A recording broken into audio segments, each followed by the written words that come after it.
రాష్ట్రంలో కుండపోత వర్షాలు అయితే కురుస్తున్నాయి. అసలు లేటెస్ట్ వెదర్ అప్డేట్స్ ఏంటి, అదే అంశంపై మనతో మాట్లాడడానికి వాతావరణ శాఖ ఆఫీసర్ శ్రీనివాస్ గారు ఉన్నారు. సార్ చెప్పండి, ఏంటి లేటెస్ట్ వెదర్ అప్డేట్స్? నేను చూస్తే కామారెడ్డిలో చాలా కుండపోత వర్షం కురిసింది, ఎట్లా ఉంది? 26వ తారీఖున మనకి వాయువ్య బంగాళాఖాతంలో ఒక అల్పపీడనం ఏర్పడిందండి. అది 27వ తారీఖు నాటికి మరింత బలపడి తీవ్ర అల్పపీడనంగా మారింది. తీవ్ర అల్పపీడనంగా మారి అదే ప్రాంతంలో ఇంచుమించు 24 గంటలు కొనసాగింది.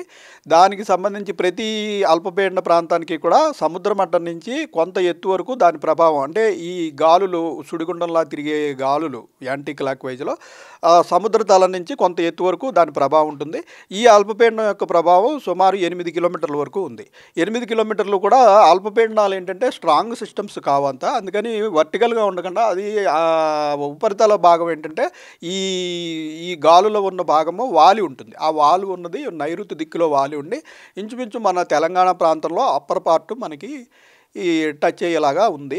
దానివల్ల ఏమవుతుందంటే మనకి నిన్న ఇక్కడ అల్పపీడన ప్రాంతం ఏర్పడినప్పుడు ఈ అరేబియన్ సముద్రం నుంచి ఈ ప్రాంతానికి చేరుకోవడానికి అది వేగమైన తేమతో కూడిన గాలులు వస్తుంటాయి. మనం తెలంగాణ సెంట్రల్ పార్ట్లో ఉన్నాం. అయితే ఇక్కడ అల్పపీడనం ఉన్నందువల్ల ఇక్కడ వచ్చిన తర్వాత గాలులు మళ్ళీ యాంటీ క్లాక్ వైజ్లో తిరిగి ఇటు నుంచి మాయిశ్చర్ మళ్ళీ ల్యాండ్ మాస్ మీదకి డైరెక్ట్ చేయబడుతుంది. ఆల్రెడీ మనకి ఇటు అరేబియన్ సముద్రం నుంచి తేమ వస్తుంది. ఈ రెండు కూడా మనకి నిన్న సెంట్రల్ తెలంగాణ ప్రాంతంలో కాన్ఫ్లుయెన్స్ రెండు కలిసిపోవడం అనేది జరిగి ఆ ప్రాంతంలో కంటిన్యూస్ క్లౌడినెస్ వచ్చేసేసి మనకి కంటిన్యూస్ రెయిన్స్ ఒక 3-4 జిల్లాల్లో కంటిన్యూస్ రెయిన్స్ పడి ఇంచుమించు కామారెడ్డి జిల్లాలో ఒక 48 గంటల్లో 65 సెంటీమీటర్ల వర్షపాతం నమోదైంది. మనకి నైబరింగ్ మెదక్, సంగారెడ్డి, సిద్దిపేట, నిజామాబాదు ఈ అన్ని జిల్లాల్లో కూడా 20 నుంచి 30 సెంటీమీటర్ల రెయిన్ఫాల్ రికార్డ్ అవ్వడం జరిగింది. దాని ఎఫెక్ట్ అంటున్నారా, లేకపోతే కొందరు క్లౌడ్ బరస్ట్ అంటున్నారు? క్లౌడ్ బరస్టా, లేకపోతే దీనికి సంబంధించి ఏం చెప్తారు? క్లౌడ్ బరస్ట్ డెఫినేషన్ వేరండి. క్లౌడ్ బరస్ట్ ఎక్కువగా మైదాన ప్రాంతాల్లో అసలు వచ్చే అవకాశం చాలా తక్కువ. ఇది కొండ ప్రాంతాల్లో పైగా వేడిమి వల్ల వచ్చే మేఘాలు, అంటే క్యూములోనింబస్ మేఘాలు ఏర్పడటం వల్ల వస్తుంది. వేడిమి ఉన్న ప్రాంతాల్లో, ముఖ్యంగా కొండ ప్రాంతాల్లో ఈ వేడిగాల్లో కొండ వాలు గుండా సడన్గా పైకి వెళ్ళి వాటిలోని తేమతోటి అక్కడ ఒక పెద్ద క్యూములోనింబస్ మేఘం ఏర్పడి ఆ మేఘం ఒక గంట 2 గంటల్లో ఇంచుమించు 10-15 సెంటీమీటర్ల రెయిన్ ఒక కాన్సన్ట్రేటెడ్ ఏరియా, ఒక 5 స్క్వేర్ కిలోమీటర్లు 10 స్క్వేర్ కిలోమీటర్ ఏరియాలో సడన్గా ఆ కొండ ప్రాంతంలో పడిపోవడం, దాన్ని మనం క్లౌడ్ బర్స్ట్ అంటాం. మన క్లౌడ్ బర్స్ట్ ముఖ్యంగా మనకి క్యూములోనింబస్ మేఘాల వల్ల ఏర్పడుతుంది. మనకి ఈ మాన్సూన్ సీజన్లో కూడా అడపదడప క్యూములోనింబస్ మేఘాలు ఉంటాయి, కానీ క్లౌడ్ బర్స్ట్ వల్ల ఏర్పడిన క్యూములోనింబస్ మేఘాలు బేస్ నుంచి టాప్కి 15 నుంచి 18 కిలోమీటర్ల హైట్ ఉంటాయి. నిన్న ఏర్పడిన మేఘాలు మనకి 3 నుంచి 5 కిలోమీటర్ల లోపల ఉన్నాయి. సో కానీ ఇక్కడ ఏంటంటే కంటిన్యూస్ రెయిన్ అనమాట. ఒక 40-50 గంటల పాటు కంటిన్యూస్గా లో క్లౌడే ఉండి కంటిన్యూస్గా రెయిన్ పడటం వల్ల ఈ మాయిశ్చర్ అక్యుములేషన్ అంతా ఆ ప్రాంతంలో జరగడంతో ఇది క్లౌడ్ బర్స్ట్ అయితే కాదు, confluence of moisture. Last year కూడా గుర్తు ఉంటుంది, ఖమ్మంలో జరిగిన ఫ్లడ్స్ చూస్తుంటే సేమ్ ఇప్పుడు అదే పోల్చుకుంటున్నారు. ఇటు కామారెడ్డిలో అంటే గత సంవత్సరంలో ఖమ్మంలో ఇంత వర్షపాతం నమోదైంది, ఇప్పుడు కామారెడ్డిలో ఎంత వర్షపాతం నమోదైంది? ఒక 2 సంవత్సరాల క్రితం ములుగు ప్రాంతంలో మనకి ఒక 65 సెంటీమీటర్లు, ఒక 2 రోజుల్లో 65 సెంటీమీటర్లు రికార్డ్ అయింది. ఇప్పుడు కూడా అదే స్థాయిలో మనకి 24 సెంటీమీటర్లు ఒక రోజు, ఈ రోజు మార్నింగ్కి 41 సెంటీమీటర్లు, మళ్ళీ ఈ రోజు మార్నింగ్ నుంచి ఒక గంట క్రితం వరకు కూడా ఇప్పటి వరకు కూడా అక్కడ క్లౌడ్ కొనసాగింది. ఆ ప్రాంతంలో కొనసాగి మనకి ఇప్పటివరకు ఉన్న సమాచారం ప్రకారం మార్నింగ్ 8:30 నుంచి ఇప్పటి వరకు మళ్ళీ ఒక 17 సెంటీమీటర్లు రికార్డ్ అయింది కామారెడ్డి జిల్లాలో. నిజామాబాద్ జిల్లాలో ఇంచుమించు 13 నుంచి 14 సెంటీమీటర్లు ఈరోజు మార్నింగ్ 8:30 నుంచి రికార్డ్ అయింది. సో ఇవన్నీ దృష్టిలో పెట్టుకుని మనకి ఇంకా కాన్ఫ్లుయెన్స్ కొనసాగుతున్నందున మనము ఈరోజు కూడా ఈ ప్రాంతంలో ఆల్రెడీ 3 రోజులు బట్టి heavy rains, very heavy rains continue అవుతున్నందున మనకి కొద్దిపాటి వర్షానికి కూడా ఇక్కడ ప్రమాదకరమైన పరిస్థితులు ఉంటాయి. ఆల్రెడీ మళ్ళీ హెవీ రెయిన్ పడుతుంది కాబట్టి మనం కామారెడ్డి, నిజామాబాదు, నిర్మల్, జగిత్యాల ఈ 4 జిల్లాలకి మార్నింగ్ మనం ఆరెంజ్ అలర్ట్ ఇవ్వడం జరిగింది. అయితే ఇప్పుడు మనం లేటెస్ట్గా ఇప్పుడు పరిస్థితి మళ్ళీ సమీక్షించి నిర్మల్, జగిత్యాలను రెడ్ అలర్ట్ నుంచి తొలగించాము. ఈ 2 ప్రస్తుతం ఆరెంజ్ అలర్ట్లో కొనసాగుతాయి. కామారెడ్డి, నిజామాబాద్ మటుకు రెడ్ అలర్ట్లో కొనసాగుతాయి. కామారెడ్డిలో ఎందుకంటే కామారెడ్డిలోనే ఇంత వర్షపాతం, తెలంగాణలో ఎన్ని జిల్లాలు ఉండగా కామారెడ్డి, నిజామాబాద్ ఈ బేస్లోనే ఎందుకు ఇంత వర్షపాతం నమోదైందంటే ఏం చెప్తారు? అదే ఇప్పుడు మన కాన్ఫ్లుయెన్స్ ఆఫ్ విండ్స్ అంటే మనకి పర్టికులర్గా కామారెడ్డి అని కాదు, ఇటు నుంచి వచ్చిన గాళ్ళు ఇంచుమించు ఒక 200-300 స్క్వేర్ కిలోమీటర్స్ ఏరియాలో కాన్ఫ్లుయెన్స్ అయిపోయాయి. ఆ ప్రాంతంలో కామారెడ్డి ఉంది. ఉండటం వల్ల అటువంటి పరిణామం సంభవించింది. మెదక్ జిల్లాలో కూడా 30 సెంటీమీటర్ల వరకు పడాయి. కామారెడ్డిలో ఒక ప్రాంతంలో 41 సెంటీమీటర్లు, మిగిలిన చోట్ల ఎక్కువ చోట్ల 20 నుంచి 30 సెంటీమీటర్లు పడాయి. మెదక్లోను, మనకి సంగారెడ్డిలోను, నిజామాబాద్లోను కూడా 20 నుంచి 30 సెంటీమీటర్లు. ఇదొక చాలా పెద్ద ఏరియా అనమాట. ఇంచుమించు ఒక 500-600 స్క్వేర్ కిలోమీటర్ ఏరియాలో ఈ విండ్స్ అనేది, ఈ మాయిశ్చర్ అనేది కాన్ఫ్లుయెన్స్ అయిపోయి ఆ ప్రాంతం అంతా కూడా వర్షాలు పడాయి. ఒకటి రెండు చోట్ల అలాంటప్పుడు కొద్దిగా ఎక్కువగా కూడా పడే అవకాశం ఉంటుంది. ఇంకా ఇప్పటికీ రెడ్ అలర్ట్ ఉన్న జిల్లాలు ఏంటి, ఆరెంజ్ అలర్ట్లో ఉన్న జిల్లాలు ఏంటి? ఇప్పుడు రెడ్ అలర్ట్ మనకి ప్రస్తుతం ఓన్లీ కామారెడ్డి, నిజామాబాద్ కొనసాగిస్తున్నాము. మార్నింగ్ నుంచి ఇప్పటి వరకు జగిత్యాల, నిర్మల్ కూడా రెడ్ అలర్ట్లో పెట్టాం. కానీ లేటెస్ట్గా ఇప్పుడు ఇష్యూ చేయబోయే బులెటిన్లో ఈ రెండు తొలగించి ఆరెంజ్ అలర్ట్ చేస్తాము. మిగిలిన నార్త్ తెలంగాణలోని అన్ని జిల్లాల్లోనూ ఆరెంజ్ అలర్ట్ కొనసాగుతుంది. హైదరాబాద్ గురించి పర్టికులర్గా ఏం చెప్తారు? హైదరాబాద్ కూడా మేఘావృతం అయింది పొద్దు నుంచి, నిన్న కూడా కొద్దిగా వర్షపాతం నమోదైంది. ఏం చెప్తారు హైదరాబాద్ గురించి? మనకి నిన్నటి తీవ్ర అల్పపీడనం ఈ రోజు ఉదయానికి తీరాన్ని దాటింది. మనకి దక్షిణ ఛత్తీస్గఢ్ ప్రాంతంలో తీరాన్ని దాటింది. తీరాన్ని దాటాక జనరల్గా ఏ సిస్టమ్ అయినా వీకెన్ అయిపోతుంది.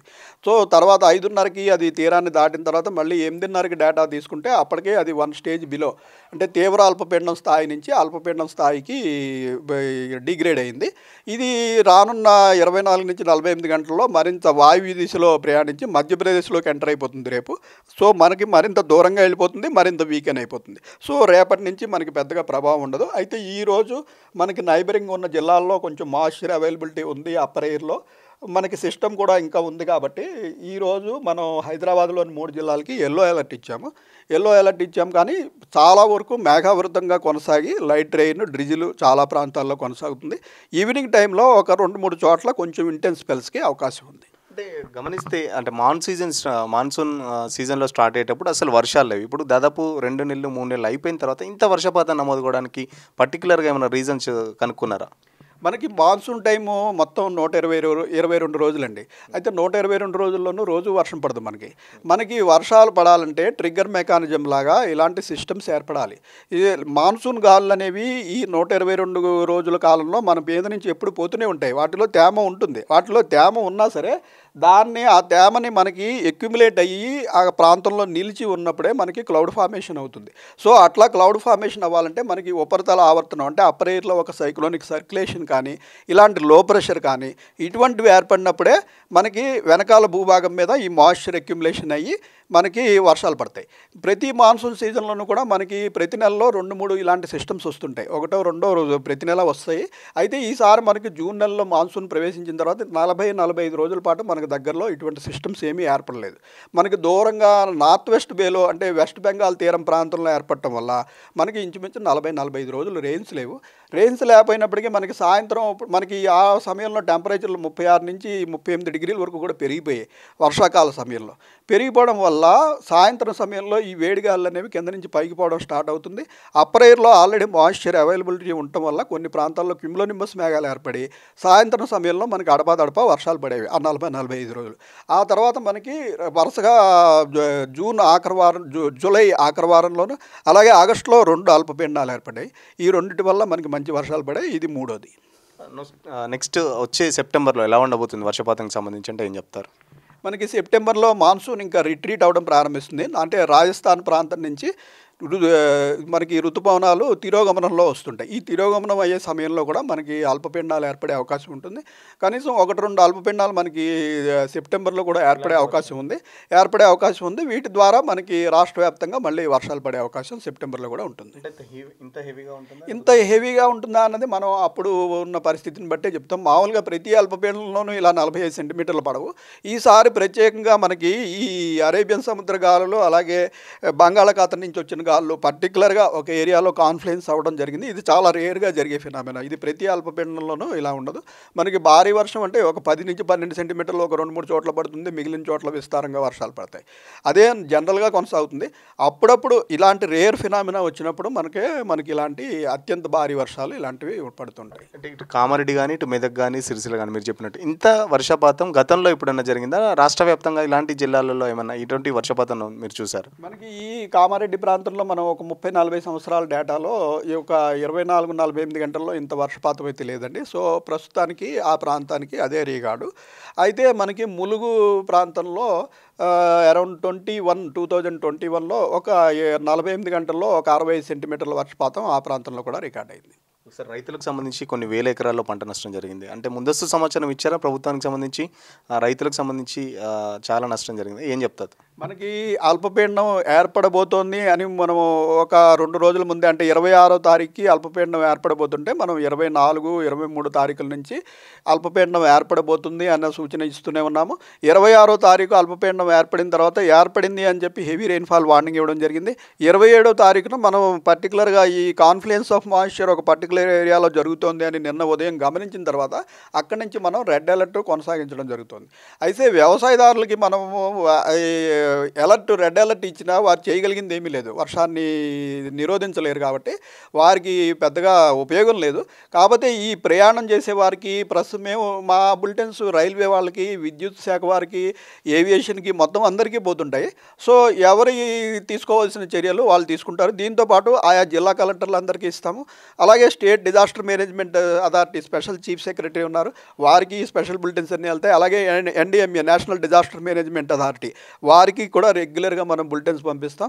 వాళ్ళు ఈ వర్షపాతాన్ని బట్టి అక్కడ ఏం చర్యలు తీసుకోవాలి, ఎక్కడ ఎవాక్యుయేషన్ చేయాలి, హెలికాప్టర్లు ఎన్ని పెట్టుకోవాలి, ఇవన్నీ వాళ్ళు నిర్ణయించుకోవడం జరుగుతుంది.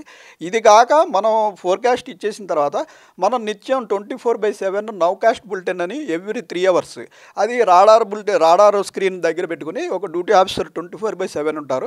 వాళ్ళు ఏంటంటే ప్రతి 3 గంటలకి ఈ నిజంగా మనకు అనుకున్నంత క్లౌడ్ అక్కడ వస్తుందా లేదా, మనం అనుకున్న దానికంటే ఎక్కువ వస్తుందా తక్కువ వస్తుందా, అది ఏ వైపు మూవ్ అయ్యే అవకాశం ఉంది, రాగల 3 గంటల్లో ఏ జిల్లాల్లో భారీ వర్షాలు, అత్యంత భారీ వర్షాలు పడతాయి, ఆ జిల్లాలకు సంబంధించిన అధికారులకి అలాగే డిజాస్టర్ మేనేజ్మెంట్ అథారిటీకి ప్రతి 3 గంటలకి అవసరాన్ని బట్టి గంటకి, అరగంటకి కూడా మనం బులెటిన్లు పంపించడం జరుగుతుంది. ఇక్కడ చూస్తున్నాం కదా, మ్యాప్లో చూస్తుంటే ఇక్కడ కామారెడ్డి, నిజామాబాద్ ఇంకా రెడ్ అలర్ట్లోనే ఉన్నాయి. గతంలో ఇప్పుడు ఇంతకుముందు నిర్మల్ ఉన్న జగిత్యాల కూడా రెడ్ అలర్ట్ ఇచ్చాం, బట్ ఇప్పుడు అది ఆరెంజ్ అలర్ట్లోకి మారింది అప్డేట్ ప్రకారం చేసి. ఎప్పటికప్పటికి రాష్ట్ర ప్రభుత్వానికి సంబంధించిన అధికారులు కానీ ఇటు చాలా వరకు ఎప్పటికప్పటికి మేము సమాచారం అందిస్తున్నాం. రైతులకు సంబంధించి మాత్రం తీవ్రంగా అయితే నష్టం జరిగింది. సో వాహనదారులు ఏదైతే కామారెడ్డి రూట్లో కానీ ఎట్టి పరిస్థితిలో రోడ్ల మీదకి చాలా వరకు వరద నీరు కానీ ఇటు వాగుల నుంచి, చెరువుల నుంచి నీళ్ళు వస్తున్నాయి కాబట్టి వాహనదారులు చాలా వరకు రిస్క్ చేస్తూ ఆ నీళ్ళల్లో తమ వెహికల్స్ తీసుకొని వెళ్తున్నారు. అటువంటి రిస్క్ ఎప్పుడు చేయొద్దని చెప్పేసి చెప్తున్న పరిస్థితి. మరో ప్రకారం సెప్టెంబర్లో కూడా ఇంకా వర్షాలు, ఇలాంటి అల్పపీడనాలు ఇంకొక 2 కూడా వచ్చే అవకాశం ఉంది. బట్ ఇంత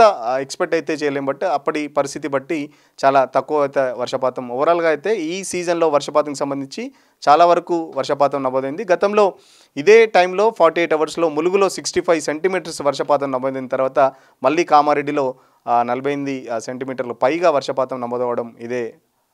గతంలో 30 సంవత్సరాల క్రితం కామారెడ్డి డేటా తీసుకుంటే కూడా కామారెడ్డిలో ఎప్పుడు కూడా ఇంత వర్షపాతం నమోదు కాలేదు. కాబట్టి సో వాహనదారులకు సంబంధించి ప్రత్యేకంగా రిస్క్ చేయకుండా ప్రయాణాలు అయితే ఆ రూట్లో ఉన్న ప్రయాణాలు వాహనదారులంతా వాయిదా వేసుకోవాలని చెప్పేసి వాతావరణ శాఖ ఆఫీసర్ కోరుతున్న పరిస్థితి. విడుదల తరుణ్తో సురేష్ పల్లవి టీవీ, హైదరాబాద్.